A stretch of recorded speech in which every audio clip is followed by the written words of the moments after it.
அனைவருக்கும் வணக்கம். நாம் தினம் ஒரு ஜாதக ஆய்வில் தாமத திருமண அமைப்பு கொண்ட ஜாதகங்களை ஆய்வு செய்து வருகிறோம். அதன்படி திருமண தடை கொண்ட ஜாதகத்தை இன்று நாம் ஆய்வு செய்வோம். முதலாவது, லக்னம் மற்றும் லக்னாதிபதியின் நிலையை பார்க்க வேண்டும்.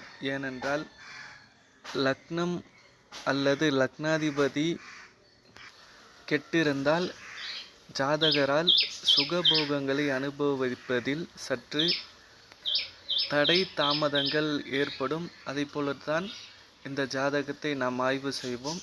முதலாவது, லக்னாதிபதி தனது அதிநட்பு வீடான 9ஆம் இடத்தில் இருந்தாலும் அங்கே 2 பாவ கிரகங்களின் நடுவில் பாவகத்தாரி என்ற அமைப்பில் இருக்கிறார். அதாவது சனி மற்றும் செவ்வாயின் நடுவில் இருந்து தனது ஒளியை இழக்கிறார். 2 இருள் கிரகங்களின் நடுவில் ஒரு ஒளி கிரகத்தினால் அதிகமாக வேலை செய்ய இயலாது. அதனால் அவரும் தனது ஒளியை அங்கு இழக்கிறார். மேலும் லக்னத்தில் ராகு இருந்து லக்னமும் கெடுகிறது. ஆக லக்னாதிபதியும் கெட்டு லக்னமும் கெட்டு இருக்கிறது. இப்பொழுது திருமணத்தை நடத்தக்கூடிய 7ஆம் பாவத்தை பற்றி ஆராய்வோம். 7ஆம் வீட்டில் கேது இருந்து தடையை கொடுக்கிறார். 7ஆம் அதிபதியான செவ்வாய் 8இல் மறைந்திருக்கிறார்.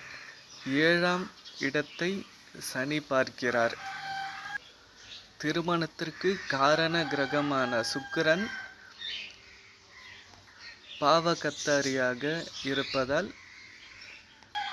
திருமண தடை ஏற்பட்டுள்ளது. மேலும் ராசிக்கு 7இல் சனி இருக்கிறார். ராசிக்கு 6இல் சுக்கிரன் மறைகிறார். இது போன்ற அமைப்புகள் மிக கடுமையான தடைகளை கொடுக்கும். மேலும் புணர்ப்பு தோஷம் என்று சொல்கின்ற சனி மற்றும் சந்திரன் இருவருமே தனது 7ஆம் பார்வையாக பார்த்து கொண்டிருக்கிறார்கள். மேலும் வேறு ஒரு ஜாதகத்தை ஆய்வு செய்யும் போது சந்திப்போம். நன்றி, வணக்கம்.